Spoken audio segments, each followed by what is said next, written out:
everyone, and welcome to my very first episode ever of my podcast, Just Say It. I'm your host, Jessica Acosta, y hoy me encuentro con un parcero mío, el influencer colombiano, Kevin Figman. How are you, Kevin? I am doing great. This is so much fun. This is your first episode, my first time being on a podcast, too. Ooh, you're my first invitee, mi primer invitado. I feel so privileged. Right? This is so much fun. I love to talk. Me too. I think this is we're gonna do good today, for sure. I hope so. For sure. I really hope so. Imagine we're just like... We stay quiet. We're like, ooh. Okay. Okay, Kevin, we're gonna start with how everything initially started. So Okay. let's start from the very beginning. Cuéntanos un poquito de cómo empezó tu carrera en las redes sociales. What was your initial break? Bueno, this is like, nobody knows this. I mean, except for like my family. But, so I've actually kind of been doing like social media since I was like 13. Wow. Okay. Yeah. So, for example, like back in the day when like Instagram first started, I had like those like meme accounts or whatever, and like I had an Instagram account with like 1 million followers or whatever. So I've always kind of been like on social media. And then, you know, time went on, whatever. And then fast forward now to TikTok, someone told me like the idea of like, hey, you should make like videos about like Colombia or whatever. And I'm like, okay, because like I had another TikTok account before this one that I had probably like in 2020. And, you know, in 2020, everybody was on TikTok posting random stuff. For sure. And then the pandemic, of course, yeah. And then you have those, like, random videos that go viral, and you just have a bunch of followers for no reason. But it's like, I wasn't a TikToker. I was just a random person who posted a video that went viral, and then I got a bunch of random followers. Oh, my gosh. So I, then somebody told me, was like, hey, like, you know about social media, you should, like, talk about this stuff. And I was like, you know what, that's a great idea. And so I started doing that. And then originally I started making content only in Spanish. It's funny because I was talking about this yesterday. When I first started, I was making content pretending that I was like a person born in Colombia. I was like, oh, like I'm here in the United States, like showing my experience in the US, but I'm from here. But it was all He was lying. He was lying. it was all fake.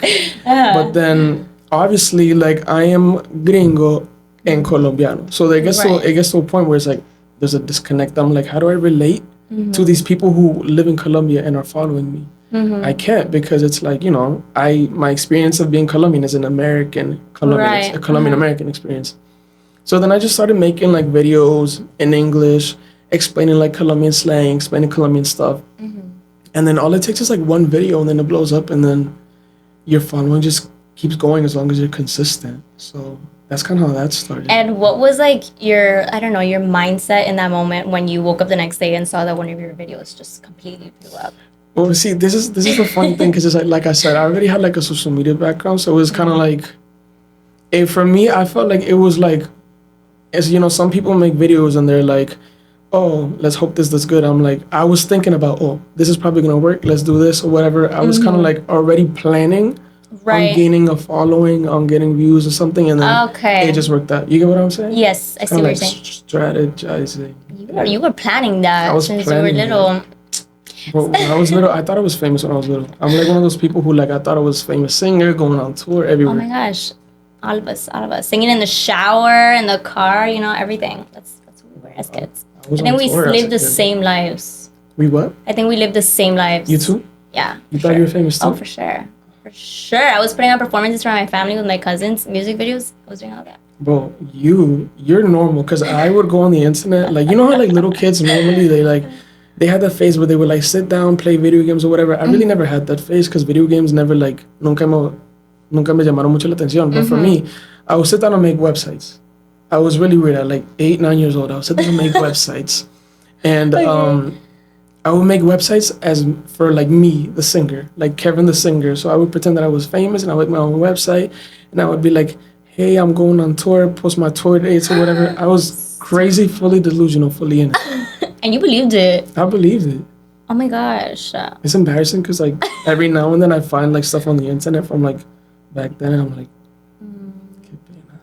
and it's still up to this very day. Some things are up, yeah. Like in middle school, I went back and deleted some stuff, but I regret it, because like now I wish I could go look back at it, but some stuff is still up. So it haunts you. Okay.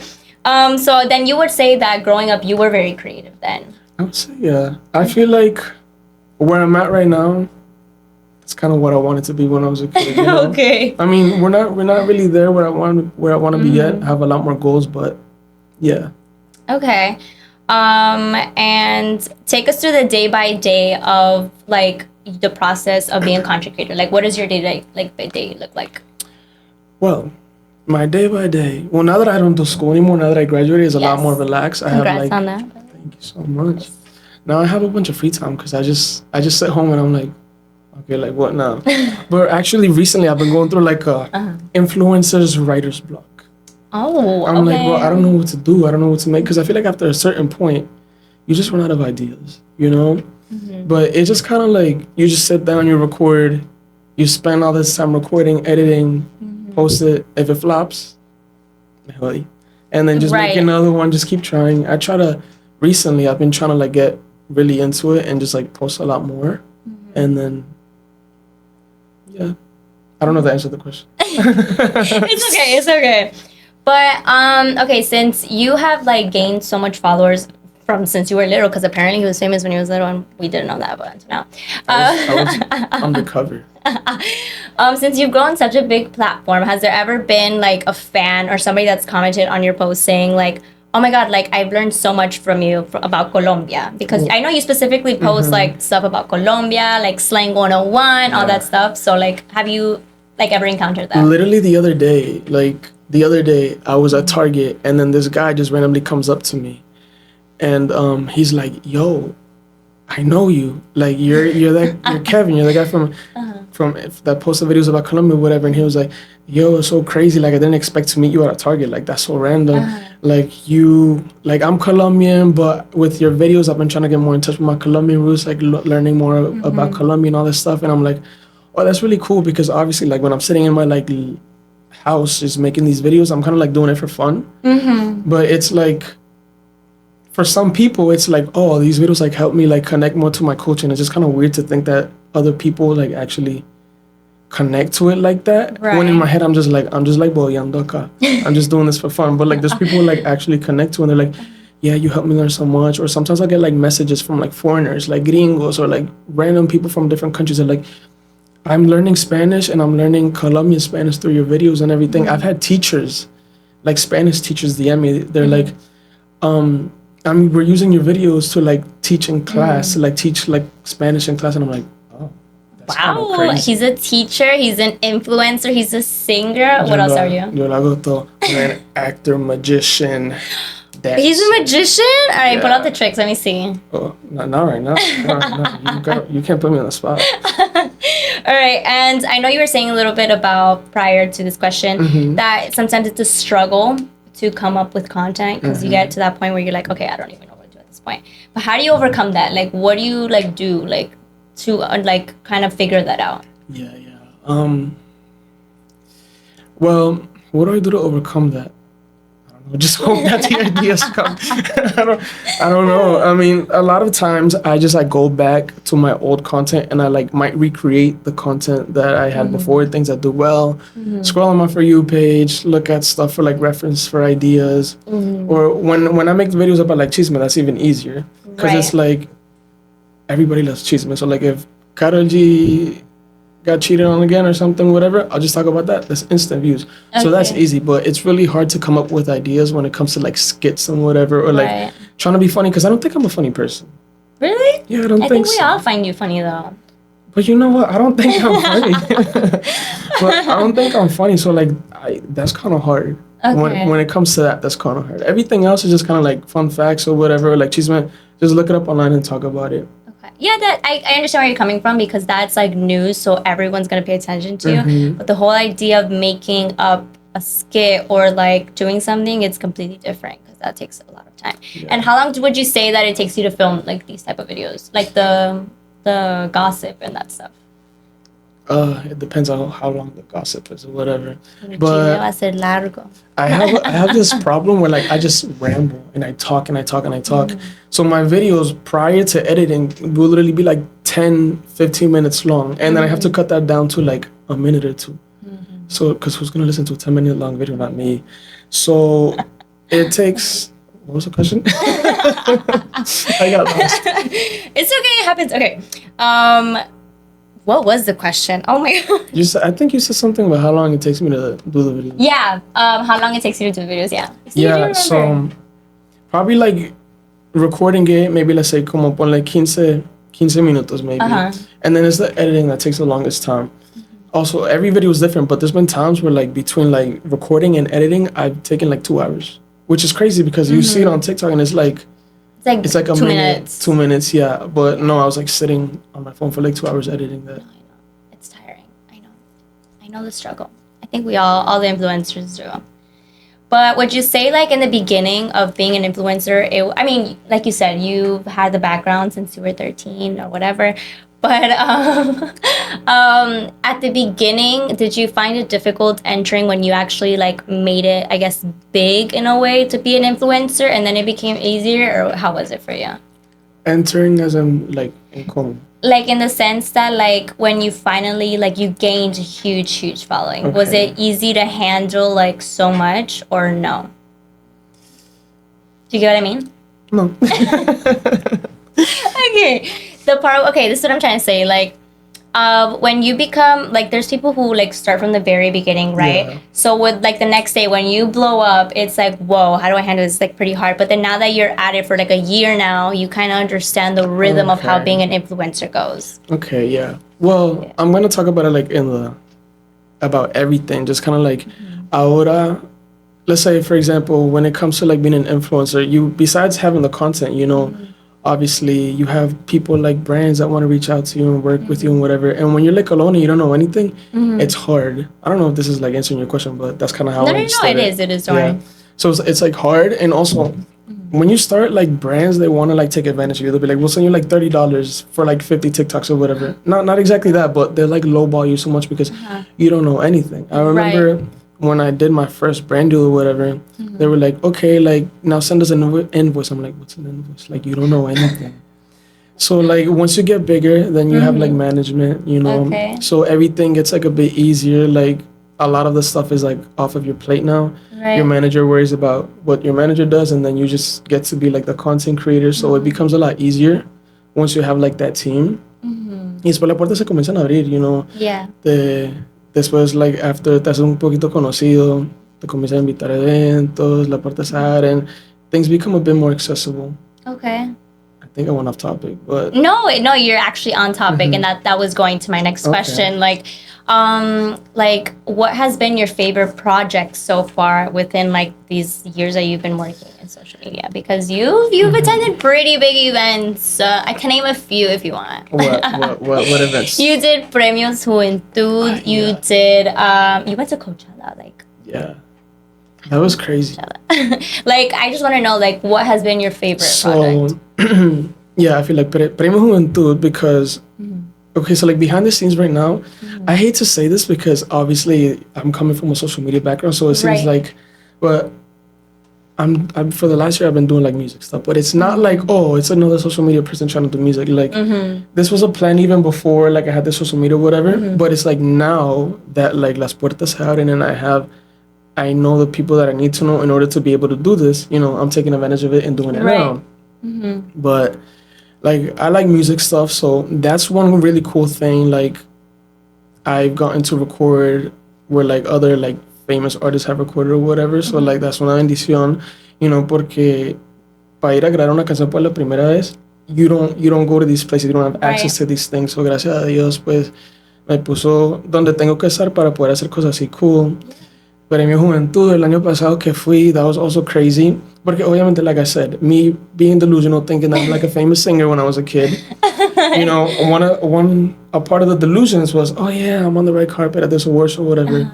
And then fast forward, I don't know how many years later, last year, on the day of my birthday, I was in Puerto Rico for Premio Juventud, like right there on the red carpet. So it was just kind of like this is like crazy. Like, I'm here, acá está pasando tal cantante y ese, and I'm like right here. Like, what am I doing here? This is crazy.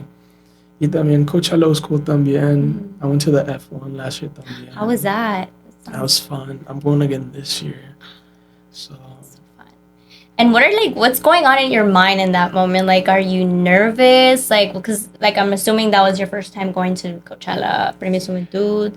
Yeah, so, like, Premio how was that? Juventud wasn't my first award show, but Coachella, yeah, it was my first Coachella. Mm-hmm. But I remember when I first, because like I said, once you get a management, then like doors just open because the management has access to everything. Mm-hmm. So when I got my manager, the first event that I went to, I remember I was like nervous, and I saw people, like a few people that I have seen on the internet or whatever. So I was like nervous, and it was like an imposter syndrome moment. It was like, what am I doing here? Like I'm shaking. I probably look stupid. But then after a while, like I said, you get used to it, and then when you live in Miami, or I'm assuming any other city, it's always going to be the same people. So like every event that I go is usually always the same people now. So I already know people. But at this point, I just kind of show up, and I'm like I said, I know people, so I'm just chilling. But at first, I was. Can we curse on here? Sure, go ahead. Yeah, I don't mind. I was shitting my pants at first, you know? It was really scary. But now I'm chilling. Okay. Yeah. So who are like the craziest celebrities? Because I know Coachella, everybody attends Coachella. So like, tell me who are the craziest celebrities you saw that you were like starstruck in that moment. Well, not even Coachella, just like in general, like over the last, I don't know, like 2 years, year and a half that I've been like doing social media. Like I said, I've been able to go to so many different events. Right, whatever. yeah. I went from like, I had like only been to like one concert before all the social media stuff. I never go to concerts. I would never like see celebrities or whatever. And then boom, like all this happens, and I'm like at these places with everybody. Like last year at the F1, we were doing like this event, and I'm just like sitting in a car with Luis Fonsi, and Luis Fonsi just like, hey, so ¿cómo te llamas? ¿De dónde eres? So just having casual conversation. Or like meeting your amigo, y amigo que, hola, ¿cómo estás? Yo, hola, ¿qué más? So, he conocido a everybody. I went from like knowing nobody, not seeing celebrities, to like, I've seen like now you're half of besties the with industry. Everybody. Well, tampoco besties. They definitely don't remember me. But the delusional 13-year-old self. As you know, in my mind, I'm like, yo, Miko, she's gonna remember me when she sees me. She definitely has. Call her up right now. I'm gonna DM her right after this. Okay, so I've seen that you've collaborated with a couple of artists like Mark Anthony. You received like PR packages. You went to his concert. Also Don Omar, Silvestre Dangond. So I want to know your take on Latin music, and do you feel like Colombia is representando? Because I feel like all the artists now, we have obviously, of course, the pioneers. We have J Balvin, Maluma. Now we have Blessed. We have so many people. So I just want to know your take on that, since you love music. What do I think of these people? I love it, you know. I love that Colombia is more like and I love that people think that we're cool enough to the point where we're just getting famous just for being Colombian. Oh my God, yes. Like that's so cool. I think that's so cool. We're just amazing. I just love us. It's so much fun being Colombian, isn't it? I know. It's like an honor, I think, to say. All you gotta do is talk, and people are like, wow. Your accent's so nice. But no, I like it, and obviously, entre más colombianos haya, it's like a lot more cooler. Like the whole Fade thing, for example, Fade, I really like because I feel like Fade is kind of like a walking Colombian flag. Right. Like, even like his slang, everybody knows more. With Karol G, everybody knows ay que chimba, or like gonorrea, just like all these random slang words that a few years ago they didn't know. Right. So it's just like all of these new Colombian artists coming up, because I feel like back in the day, a lot of people try to assimilate into like Puerto Ricanness. Yes. Because that was like the way to be un reggaetonero. You know, the reggaeton culture was like being Puerto Rican. Yeah. And now, since like reggaeton is so like global, so like now you can be Colombian and be cool while being Colombian and make a reggaeton. You don't have to pretend to be Puerto Rican, even though in el reggaeton se usa mucho like Puerto Rican slang still, because you know that's where it came from. But now it's like, now we're getting known, and we have like our, you know, oh, you're Colombian, you know? Yeah, and I love that because it's not, no solo son los hombres, también hay las mujeres. So tenemos a Karol G, tenemos a Shakira, who's like coming back. She made a whole comeback. We have so many people, and I just think like it's cool to see that like our culture and traditions are being shown without. So and being that you're Colombian, and you like, you know, you represent and you teach people, but like having these artists also teach them is even better, because it gives more insight to the people about who we are. But you know what though? I wish that like for example, you know how Rosalia, before she started doing the whole reggaeton thing, she was very española. Yes. And she showed people like Spanish culture. I wish somebody would come out from Colombia and make like Colombian music and like just kind of show people that. I feel like so many people try to make reggaeton now. Like everybody's a reggaetonero. Like nobody's out here making una salsa. Nobody's making un vallenato. Right. Nobody. Very true. Una cumbia, nada así. Yeah. So it's like I wish that there would be more people doing that. I like that idea. I think you have a point there. Because we don't see that now. Now it's just reggaeton everywhere. You go to the club, obviously you're going to hear reggaeton and the old classic salsas, but you're not going to hear, modern day, salsas, or you're not going to even hear vallenatos most likely. Or even there's people who like do make those genres, but they just don't blow up because that's just what the audience doesn't want to hear anymore. That's very true. I know. So what's your favorite genre of music besides reggaeton? Yo soy salsero. I love salsa too. I love salsa. Yo soy salsero. Me encanta la salsa y el vallenato. It's my favorite. I love Diomedes Díaz, Silvestre, Binomio de Oro, everybody. I love I like that too, but being like, from Cali, Palmira del Valle, I'm salsero, full salsero. That's his thing. Okay, and okay. What are some of your favorite Colombian traditions? Because en Colombia hay de todo. Tenemos lo del Año Nuevo, que se pone las lentejas hasta en los zapatos, los bolsillos, corre con la maleta. And even food traditions, because we love to put like our queso and our chocolate. Like, what do you like to do? Or what are your favorite traditions? My favorite, I'm going the food way. I don't know if you know what un aborrajado is. I do. I love el aborrajado. And I hate the fact that like, you can't find that. Like, it's so hard to find un aborrajado. Like, that's just, I thought it was like a common Colombian food, but I guess it's more like del Valle or something. So, like, when you go to a Colombian restaurant, they won't make you un aborrajado. And it's like the best thing ever. Everybody's missing out. I don't know why restaurants don't do it. They should. They could be making so much money. They should. So annoying, but I love aborrajados. Traditions, like cultural traditions. Like, even like las días de las velitas, like anything, any traditions that you would.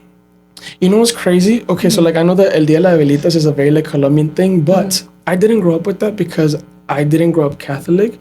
So even though that's more like a Colombian thing, it's still like very Catholic, and I didn't grow up Catholic. So like it wasn't until like maybe like 2 years ago that I really like kind of learned what El Día de las Velitas was about. Right. So I didn't grow up with some of that stuff, like en diciembre, lo de las novenas y todo eso. I was gonna ask if you did that, yeah. Yeah, no, I mean, my mom's side of the family in New York, they're all Catholic, so they do that, so like I've experienced it, but if you like ask me to like explain it to you in depth, probably can't, because I'm like, I didn't grow up with that, because I didn't grow up Catholic. But, todo se ve bonito, todo se ve bonito, es culture, es Colombian. Me gustan las fiestas, la música de diciembre, eso. That was one of my questions, but I'm going to ask that later. Okay.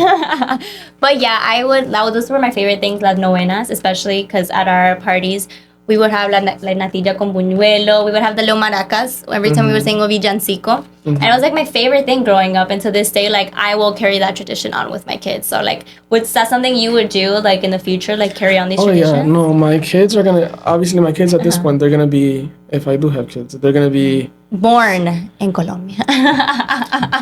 No, we're gonna be born. They're gonna be born in the United States. So they can be gringos, Okay. But I thought you were gonna say Colombia, but okay.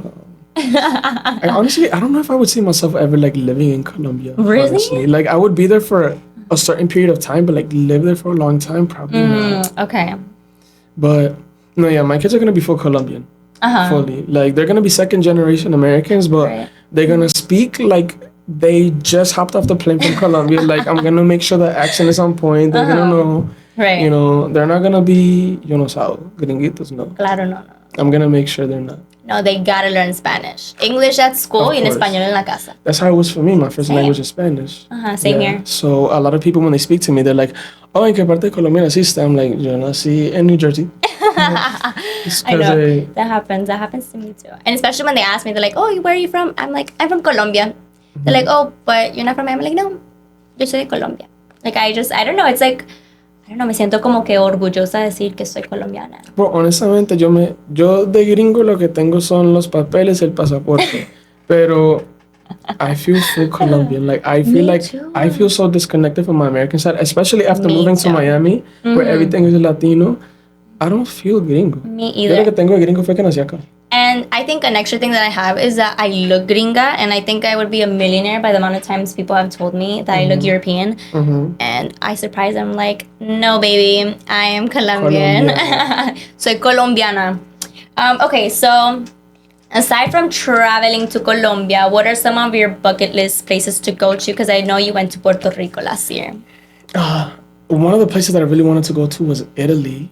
Europe. I've never been in Europe. I've been to a bunch of different countries like on this side of the world, but I've never been out of this side of the world, like South America, the Caribbean, or whatever. And I've wanted to go to Europe, and actually this summer in June I'm going to Europe. So I'm like trying to cerrar el pico, you know, so I can look good, but like it's really hard. Hoy me acabo de comer unas empanadas. Like the healthy eating isn't really working out. Right. Yeah, but. But maybe you could do some videos about Italy. What do you think? I know. I wanted to go see I'm giving you ideas. I know. You're gonna be like, where are my royalties? when I get to Italy, I want to try to find a Colombian restaurant and see what Colombian food is like over there. Which I'm assuming it would be made by Colombians, so it shouldn't be that different. But uno nunca sabe. Uno nunca sabe, como dice la mamá. Uno nunca sabe. So I'm gonna try to find that, and I'm gonna try to test that out. See, European Colombian food. Oh, that's interesting. That's a good idea. Oh my gosh, I want to be pendiente con usted. Póngase las pilas con eso. I'll let you know. I'll text you the link. Yeah. I'll be like, oh, I knew about this before all of you. Okay. So what's your go-to order at a Colombian restaurant or a Colombian bakery? At a Colombian bakery, I love el pan de uno. Pan de uno, I love. Eso, un pan de uno y una empanada, un chorizo, de todo. I'm just like naming every single item off the menu, but un pan de uno is at the top. Okay. Mine would be a buñuelo. Buñuelo con empanada with a Milo on the side and a calentado. You're going full breakfast mode. Full breakfast mode. I love it. I'm not a big, heavy breakfast eater. Really? Yeah, I'm not a big fan of breakfast. Really? Because, you know, if I wake up and I want to eat, I'm not trying to eat like, oh, el desayuno. No, like I want to go straight to lunch. Like, yo ya quiero la comida. But we have such good breakfast, though. That's the thing. Yeah. Like, you can't miss out on that. But here's the thing, because I think about it like this. I wake up and I'm like, okay, digamos, bueno, hay como el calentado que la gente se lo come para desayuno, pero digamos algo más light, digamos uno se come una arepa con unos pericos or whatever. I'm like, si yo como el desayuno ahorita, in a few hours, I'm still gonna be full, pero I want to eat a meal. Like, so that's true. I'm not eating breakfast because I just want to go straight to the meal. Like, I'm excited to go eat el arroz, la carne. That sounds really gordis of me. But, you know, I wake up ya pensando en que I want to eat my lunch. Okay. And what would be your go-to order for lunch at a Colombian restaurant? Because I personally feel like you can't go wrong with la bandeja paisa. That's like my always go-to. That's usually what I go with, but I feel like that's such a basic answer. I know it is, but it's just so good. It is so good. You can't go wrong with it. But let me think more of like what my mom would make that I like to eat. El arroz, todo el arroz, always. Always. Si no es arroz, no es comida. Yeah. I say this all the time to my mom. Uy, ¿sabes qué? Arroz con una sopa de lentejas y un chorizo con limón.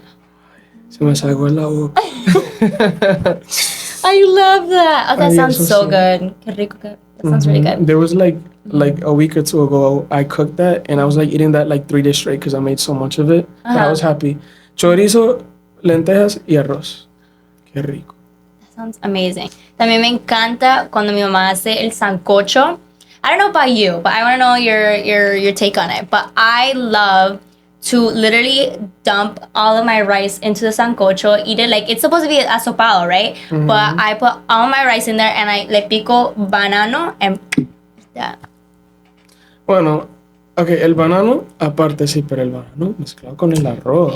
Yeah, it's good. No, but you put it in like all in there.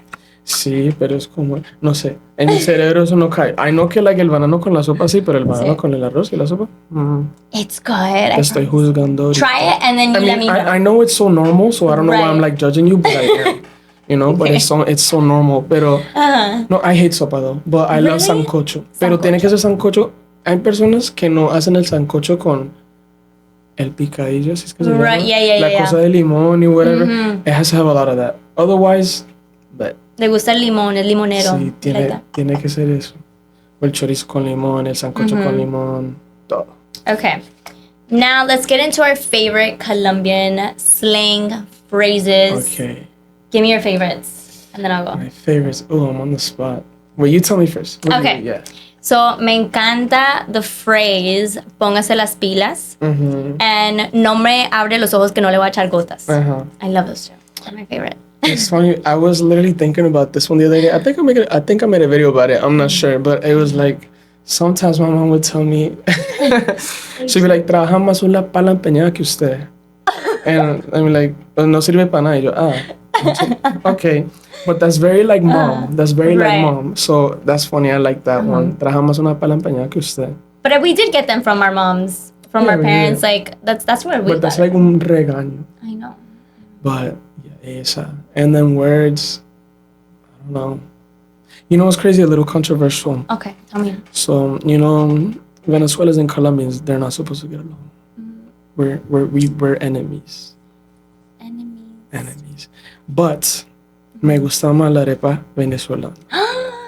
Y también, I like to say marico over marica.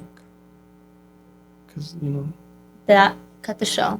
I'm gonna like get canceled. People are gonna report my Instagram and my TikTok. But I think I know where you're coming from because I think I'm assuming this is why you're saying it. Is it because it comes with stuff inside? Is that La why? arepa? Yeah, I mean, I know in Colombia they also make it like with stuff inside, but es que la arepa venezolana es tan rica. I would rather eat that over like arepa colombiana. Controversial take. We'll see what the I'm gonna get my Colombian card revoked after this. Even though if you ask me on social media, I'm gonna be like, no, la arepa is de Colombia, like Venezuela, ciao. It is. Yeah, It ciao. is. But no. Cue the video that you did the other day right here. Okay.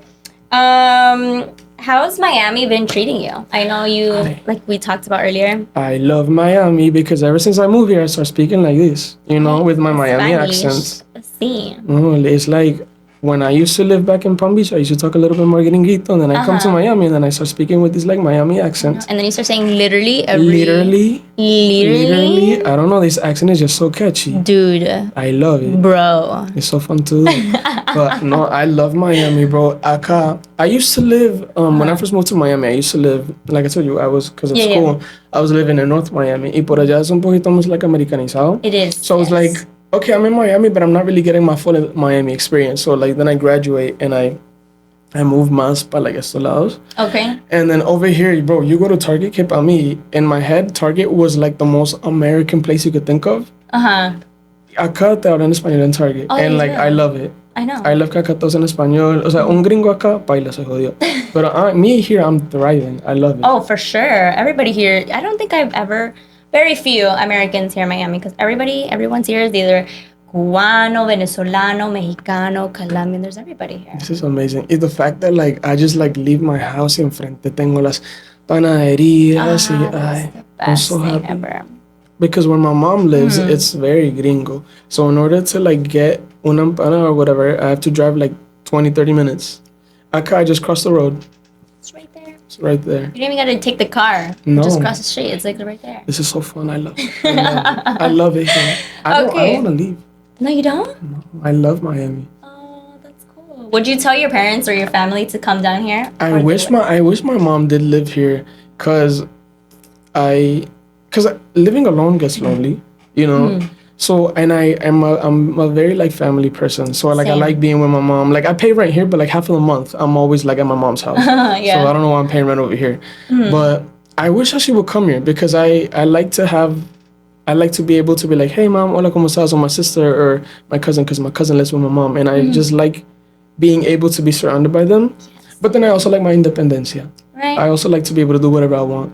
You know. But I wish they would live here so that way I could just like travel between my mom's house and then my house easier, más fácil. Speaking of independencia, we found a fun fact about you. Well, I did while I was doing a little research about you. You were actually born el Día de la Independencia de Colombia. How does that make you feel? Because I was like, whoa. This makes you like 100% certified Colombian. Bro, this is like a sign. Like, I was meant to be Colombian and I was meant to talk about Colombia. Lo único que me falta is being born in Colombia. But it's okay, because I was born a la Independencia. How much more Colombian can you get? You can't. That's literally the max. I'm literally the Colombian mascot. Okay, tell me how life is now as a parent of a kitty. Ay, bro, my kitty is Why did famous. you bring her? I wanted to meet her. Okay. Porque es un poquito loquita. Like, she's like a month old now, and she's getting to that age where she's discovering that she can like climb things and everything. So she's a little bit loquita now, but she's so nice. She's so sweet. I like her. Yesterday I made a TikTok video with her yesterday, just like showing my cat or whatever, because I think it's so funny how like she's very clingy. So it's like if I don't give her attention, she'll literally come up my pant, climb up, and then come all the way over here. I don't know if you saw the video. I did see that. I was in shock. I was like, I didn't know a kitty could do that. So like I just thought it was funny. I was like, bro, my cat is like clingy. I posted it on TikTok. Today, which is like a day later, it already has like 1 million views. Like my cat is like famous already. She was just born. for existing. Right. And when I go on live, people are like, "Where's your cat?" They don't even care about me. They just want to see the cat.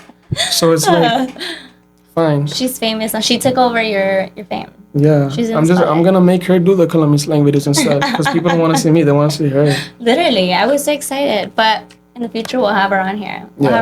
She'll have her own. When she grows more her following, you can have her like meow over really? here. Yeah. That'll be an honor. I'm her manager. I'll let her know. Okay.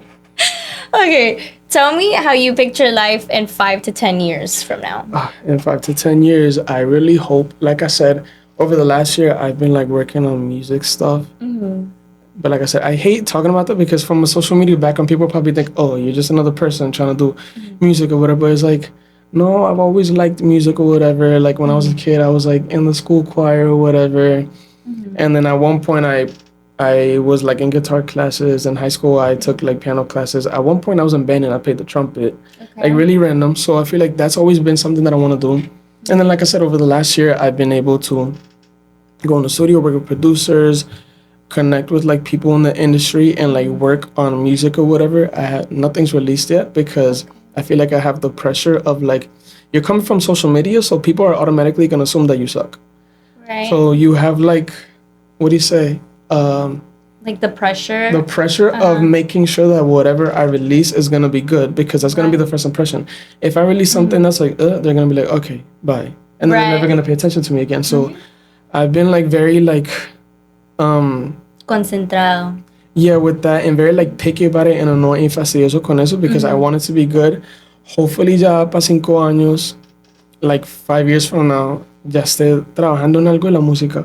Me gusta mucho the music industry. Así no sea como artista or whatever, I really like the behind the scenes of the music industry. Like I was telling you earlier, like I have friends who work at record labels with artists, and they work for like marketing for the artists and like figuring out their like their marketing strategies for this project. I really like that. Eso todo me gusta. So, ojalá Dios quiera pues que con la música pase algo. Pero si no, behind the scenes, en algo en la música, me gusta mucho eso. So, that. Okay. And when you have your first gira por el mundo, I'll be there. I'll give you the free tickets. You can come. Oh my gosh. You'll come on stage with me, yeah. Can I sing with you? Yeah. Oh my gosh. Should we do like a collab? In the shower. Like I don't really.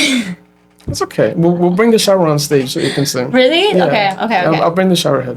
Yeah. Just let it rain. It'll be a whole show. Yeah. Spectacular. Right? Amazing. Okay, cool. Any future projects like this year that we can expect from you? Any future projects?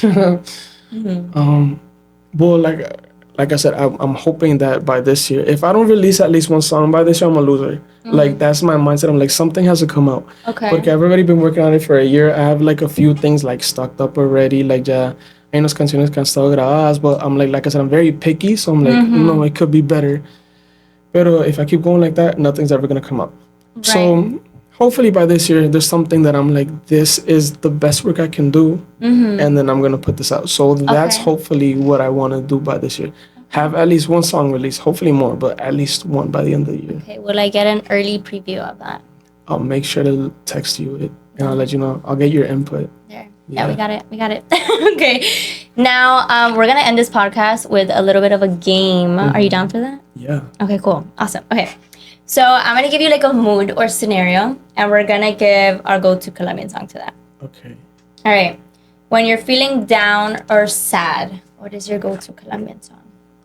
Colombian song. It's whatever vallenato It could be vallenato, yeah. Well, if you're sad, I feel like whatever depressing vallenato you can find, the first one. Oh yeah.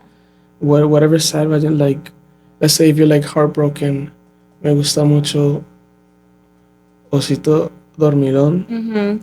That one. Okay. That one's like very fitting if you're like heartbroken, if you're sad. Okay. But I don't like to listen to sad music if I'm sad. I don't like to make myself more sad. I'm just trying to set the mood. You get what I'm trying to say? Yeah, set the mood to cry more. Yeah. Amazing. Yeah. So if I wanted to cry more, I would listen to that one. Okay. Yeah. Okay. I like Muere una flor by Binomio de Oro. Okay. I like that song. All right. Are you ready for the next one? I'm ready. Okay. When you're getting ready to go to the club. When I'm getting ready to go to the club. Yeah. Oh, okay. So if this was like a year or a year and a half ago when like Faye dropped that album that like blew him up, I was listening to Feliz Cumpleaños Fercho all the time. That one really would set the mood when I wanted to go out. So that one sticks out because I would listen to that all the time in the car. I was obsessed with that song, with that album, everything. That song is so good. Yeah. And that whole entire album, he's amazing. And he just announced he's dropping, well, this is going to air next week. So he announced he is dropping an album with Jandel. Did you see that? I didn't see that. Well, I saw the picture, but I didn't read the caption. So I'm like, okay. Coming out next week, April 11th. I learned from you. Yeah. You learn something new every day. Wow, we usually don't learn from you. I'm the one who like supposed to have the chisme. You're over here telling me stuff. I beat you to it. Come on, you gotta get... Avíspese, póngase las pilas. I'm lacking. I've told you I'm having like influencer writer's block. I'm lacking. Okay. I think my go-to song, like always, has to be Besties by Karol G. Una Noche Medellín by Karol G. Oh, that one's so good. That one's a vibe. Her entire album. But you know what? I know you said like Colombian music, but something that I'm really liking right now is the Argentinian reggaeton. You know, like, ellos le meten como que el sonido es la cumbia, el reggaeton de ellos. Really? You know what I'm talking about? I've never heard an Argentinian. Yes, you have. You just don't know you have. You know that song? What song? Tírame una foto que se vea. That's it? That if you pay attention to the beat, it's not the typical reggaeton beat. It's like, it's really hard to explain. It's like the reggaeton beat is like, the timing is a bit off, and when you switch, when they change the timing of it, it turns into like a cumbia beat. And they have like the in the reggaeton I see what too. You mean. Okay. So the Argentinian reggaeton has like that cumbia element in it, and I really like that. Okay. So I'm really liking recently. I really like that kind of music. Oh my gosh, that's so interesting. I love how you analyze the actual beats of the songs. Yeah. I mean, I kind of have to. So like, since I'm making the music, I actually made a song con ese ritmo. Really? Yeah. Gotta hear it. All right. When it's New Year's or Nochebuena, what's your go-to song? Cinco para las 12. I was just gonna say that. The typical basic, boring. Yeah, same. I was gonna say that one too. Cinco para las 12. Yeah, we agreed to that one. But I feel that song is so depressing. I feel like New Year's is so depressing. I don't know why. It gets me sad. It's like, I don't know if New Year's is not happy for me. New Year's is so like sad. I don't know why. I get what you're saying. I feel like I just think of all the memories that I had that year. And it's like, oh my God, it's like ending. But it's not really ending. It's just, you get what I'm saying? Es uno de pendejo que se pone triste because it's literally just the next day is just another day. That's so true. It's a normal day. But I think the song makes it sadder. It really does. Yeah. New Year's is just not a vibe. Really? I mean, it's cool, but it's like, I feel like I'm the kind of person who like, I have a problem like letting go of things that I like. So I'm like, oh my gosh, all this cool stuff. And like in my head it's like, oh, okay, the new year, that means all of this stuff is going to the trash. No, it's just another day. So por eso uno que se pone pendejo. Right. Do you just sit in la sala and just wait for Or Well, now, yeah, since like in Florida, I don't really have that much family. So yeah, but if I was with my family, then they would have parties or whatever.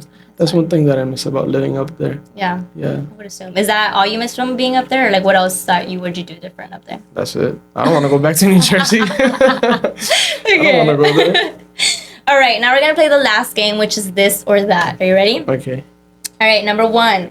Empanadas or buñuelos? Empanadas. De carne. Yeah. Of course. De pollo? No. Do you like las de pollo? No, I like las de carne. Okay. But I'm a big buñuelo girl. I love buñuelos. So. Buñuelo or pan de bono?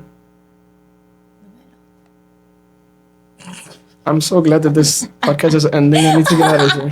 Red flag. All right, then let me give you this one. Pan de bono or pan de yuca? Pan de bono. You still stick with it? Yeah, I love Okay, I would say pan de bono. bono. Then. Yeah. Okay, yeah, I would say that. Okay. Montar caballo o montar chiva? Caballo. No, wait, Chiva. we're talking about the Chiva bus? Or? Yeah, the Chiva bus. You would rather ride a bus and a No, horse? but it's just like if there was a party going on the bus. I'm trying to, like, that's what I had in my mind. There's horse parties? No. Because you're like, if there's a party, then like the Chiva, but like there's horse parties? No. But I'm saying like on the Chiva. You just have more fun on the Chiva? Yeah. Oh, okay. Yeah, I don't know. Well, you're still gonna stick with the horse? I don't know where my mind was at. It's okay. It's okay, but you're gonna stick with the horse, you're gonna go on the Chiva. I'm gonna go on the horse because you can't do that every day. That's true, you have a point. But that's always fun. Like, I think I'm split in between those two. Mm-hmm. All right, last one. Café, chocolate, or agua panela? I'm not a big coffee drinker. That is also another Colombian red flag of me. I'm not a big, unless it's iced coffee, but that's very gringo. That is very good. So I'm not a big coffee drinker. Chocolate. I feel like agua panela. Really? I love agua panela. Especially when you're sick, that's like the go-to. The go-to with limon. Yeah, I would choose that one. Colombiano or postón de manzana? Oh, colombiana. Okay, It was so great being here. Postón de manzana or the grape one? The manzana, always. Always the manzana, Always. yeah. I have a whole bottle in my fridge right now of that one. Okay, cool. Are you a Milo person or no? Because I love Milo. I like Milo, but I don't really drink it like that. It's like I'm not a big chocolate fan. Okay, I see where you're coming from. But when you drink it, do you usually drink it cold or hot? That's the real People question. drink it hot? Yeah, they drink it hot, yeah. I think, well, at the bakeries that I've gone, yeah, they give it hot. They need to close down those bakeries. I know. Who's making hot Milo? I thought You Milo gotta was always freeze. cold. You gotta freeze it. Yeah. You gotta freeze Frio. that. Yeah, frio. Locos. Best way to go. Well, we come to the end, Kevin. This is so sad. I know. We've had so much fun. That was so much fun talking to you. I could talk forever. I love to talk. I know. Should we just keep it going? Oh, you're the owner of the podcast. No, but seriously, thank you, Kevin, for being here today. It was an honor to meet you for the first time. And thank you for being my primer invitado, mi primer episodio. Thank you for hosting my first podcast. Gee, and I know you're going to have a podcast coming up soon, right? Is that something that you were planning? Maybe. Am I going to be on We'll it? see. Yeah. Let's do the podcast together. Oh my, Ya sabemos that we can talk. we're co-hosts. Yeah. We can do it. Oh my God, so we're going to make it official? Mm-hmm. You guys, podcast with Jess. Yeah. With Kev I say coming Kev. soon. It's going to be Kev and Just Say It. Oh, I like that. Kevin, just say it. Yeah. Do you have anything you'd like to just say before we go? Like to let out? That's kind of the title of the podcast. What do I have to say right now? Yeah. Wow, you put me on the spot. Do I you have know. anything that you want to say? Do you close it out like that? No, but we're going to start closing it out like that. You're the first Okay. invitee, so you get the honors. Close it out how you want. Instead of just say Give it, me it's your just say it. unpopular opinion.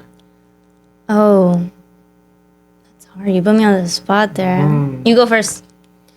Like I said, las arepas venezolanas over the Colombian ones. That's my unpopular opinion for Colombians. You have an unpopular opinion? Something that people will be like, what is wrong with you? For? Okay. I don't know about how people feel about this, but you know how food is a big like thing in Colombia, like we add stuff to it. So I put ketchup on my rice. Okay, but that's a Colombian thing. Yeah, I know, but some people are like, people from other countries will judge me when I do that. yeah, but yeah, exactly. That's what I'm saying. Or like I put mayo on my papa. That's normal too. Yeah, I know, but like some people are like, what? They're xenophobic. Yeah. Ketchup on rice, mayo on papa, and arepa venezolana. Never mind. We don't know about that one. But thank you so much, Kevin, again for being here. It was an honor to have you, and we'll for sure have you again. Yes, please bring me back. This was so much fun. With the kitty. Yeah. What's her name again? Callie. Callie? Like Kali Uchis? Callie. Ooh. She's fierce. Well, thank you guys so much for watching today's episode. Tune in into next week for the following episode. And like, share, and subscribe. Thank you guys, and we'll see you guys next time.